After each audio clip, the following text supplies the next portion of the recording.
T20 ప్రపంచ cup super 8 దశలో team India మరొక బ్రహ్మాండమైన విజయం సాధించింది. బంగ్లాదేశ్పై 50 పరుగుల తేడాతో రోహిత్ సేన ఘన విజయం సాధించింది. ఆఫ్ఘనిస్తాన్తో జరిగిన మొదటి మ్యాచ్లో కంటే ఇంకా ఎక్కువ మార్జిన్తోనే ఈ మ్యాచ్లో భారత జట్టు విజయం సాధించింది. ఈ విజయంతో రోహిత్ సేన టీ20 ప్రపంచ కప్లో సెమీస్ రేస్కు చేరువైంది. సెమీస్ బెర్తుకును భారత జట్టు దాదాపు ఖరారు చేసుకుందనే చెప్పుకోవాలి.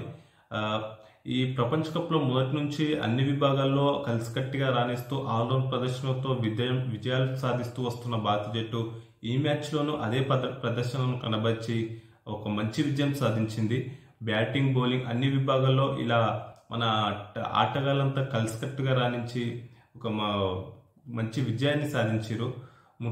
ముందుగా బ్యాటింగ్లో హార్దిక్ పాండ్యా, విరాట్ కోహ్లీ, రిషబ్ పంత్, శివం దుబే వీళ్ళంతా కూడా ఒక మంచి కీలక ఇన్నింగ్స్ లాంటి టీమిండియా భారీ స్కోరు సాధించేందుకు దోహదపడ్డారు.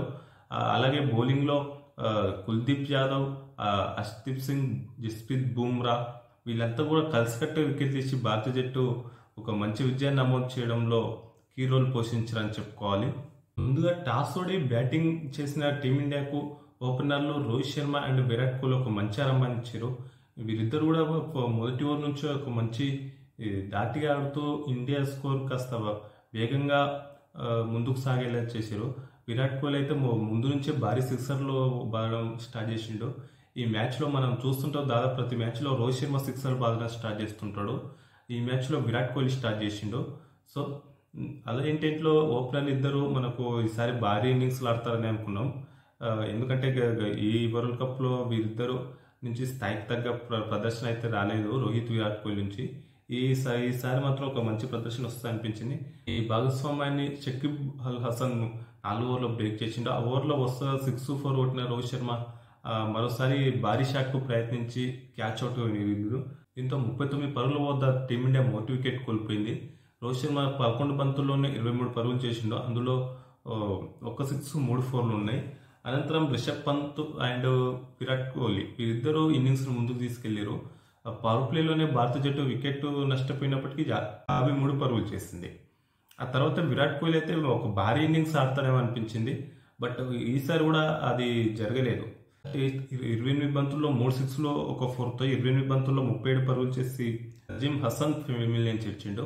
అయితే అదే ఓవర్లో ఒక టీమిండియా మరో షాక్ ఏంటంటే మొదటి బంతిని సూర్యకుమార్ యాదవ్ మొదటి బంతిని 6 కొట్టినప్పటికీ తర్వాతి బంతికే సూర్య అవుట్ అయిపోయాడు. దీంతో అదే ఒకే ఓవర్లో భారత జట్టు వరుసగా 2 వికెట్లు కోల్పోవడంతో 77 for 3గా నిలిచింది. ఇది కాస్త ఇబ్బంది పెట్టే అంశంగా ఇచ్చింది టీమిండియాకు. అయితే ఆ తర్వాత మళ్ళీ రిషబ్ పంత్ అండ్ శివం దుబే టీమిండియా ఇన్నింగ్స్ను ముందుకు తీసుకెళ్లారు. వీరిద్దరు ఇండియా ఇన్నింగ్స్ను 100 దాటించారు.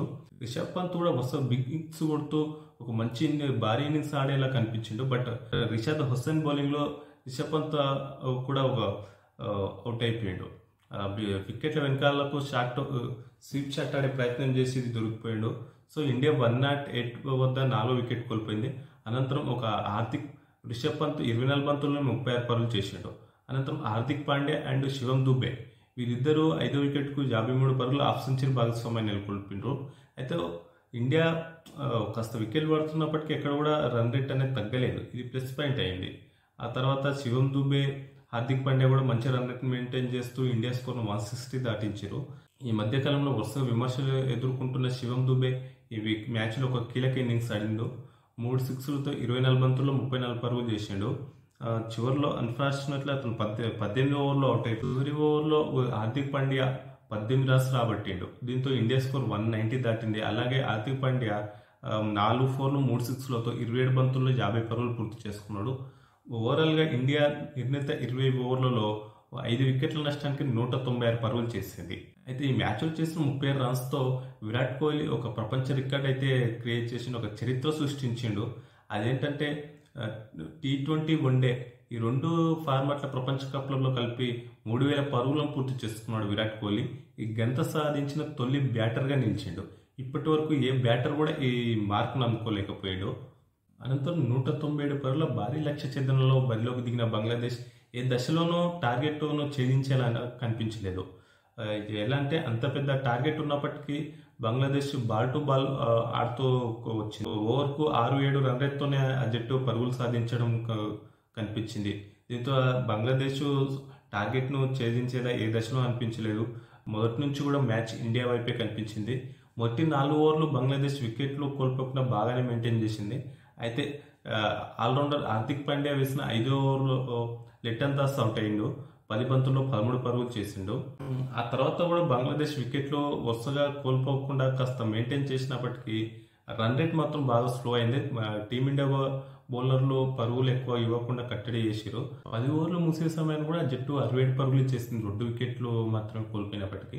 కానీ టార్గెట్ మాత్రం 197 కావడంతో మిగతా 10 ఓవర్లో 130 పరుగులు అవసరమయ్యాయి. ఆ తర్వాత కూడా బంగ్లాదేశ్ బ్యాటర్లు ఎక్కడ కూడా దాటిగా ఆడలేకపోయారు. ఒక పవర్ హిట్టింగ్ అనేది ఆ జట్టు బ్యాటర్లలో కనిపించలేదు. ఇక్కడ మన బౌలర్ల ప్రదర్శన బాగా మెచ్చుకోవాలి. స్పెషల్లీ కుల్దీప్ యాదవ్ అండ్ జస్ప్రీత్ బుమ్రా రన్స్ను బాగా కట్టడి చేసారు. బుమ్రా ప్రతి మ్యాచ్లో రన్స్ కట్టడి చేస్తున్నాడు, ఇక్కడ కూడా అదే చేసిండు. ఇక ఓవరాల్గా బంగ్లాదేశ్ నిర్ణీత 20 ఓవర్లో 8 వికెట్లు కోల్పోయి 146 పరుగులు మాత్రమే చేసింది. భారత బౌలర్లలో కుల్దీప్ యాదవ్ 3 వికెట్లు తీసిండు. 19 పరుగులు ఇచ్చి, అలాగే జస్ప్రీత్ బుమ్రా 13 పరుగులు ఇచ్చి 2 వికెట్లు తీసిండు. హర్షదీప్ సింగ్ 2 వికెట్లు తీసిండు. హర్షదీప్ సింగ్ 2 వికెట్లు తీసిండు. హార్దిక్ పాండ్యా 1 వికెట్ తీసిండు. మొత్తంగా ఈ మ్యాచ్లో టీమిండియా 50 పరుగులతో గెలిచింది. హార్దిక్ పాండ్యాకు ఆల్రౌండ్ ప్రదర్శనలో కనబరిచిన హార్దిక్ పాండ్యాకు మ్యాచ్ అవార్డు దక్కింది. మ్యాచ్లో హార్దిక్ పాండ్యా బ్యాటింగ్లో హాఫ్ సెంచరీ చేయడంతో పాటు బౌలింగ్లో 1 వికెట్ తీసిండు. ఈ క్రమంలో హార్దిక్ పాండ్యా టీ20 ప్రపంచ కప్ల చరిత్రలో భారత్ తరపున 300కు పైగా పరుగులు చేసి 20కి పైగా వికెట్లు తీసిన తొలి భారత ఆల్రౌండర్గా చరిత్ర సృష్టించిండు. ఇప్పటి వరకు ప్రీవియస్గా మరే భారత ఆల్రౌండర్ కూడా ఈ ఘనత అనుకోలేదు.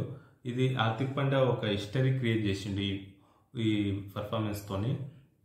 మొత్తంగా ఈ విజయంతో టీమిండియాకు సెమీస్ బెర్త్ దాదాపు ఖరారైందని ఇక ఈ సూపర్ 8లో తమ చివరి మ్యాచ్ను భారత జట్టు 24న ఆస్ట్రేలియాతో ఆడనుంది. ఆ మ్యాచ్లోనూ విజయం సాధిస్తే అజేయంగా భారత జట్టు సెమీస్ చేరుకుంటుంది.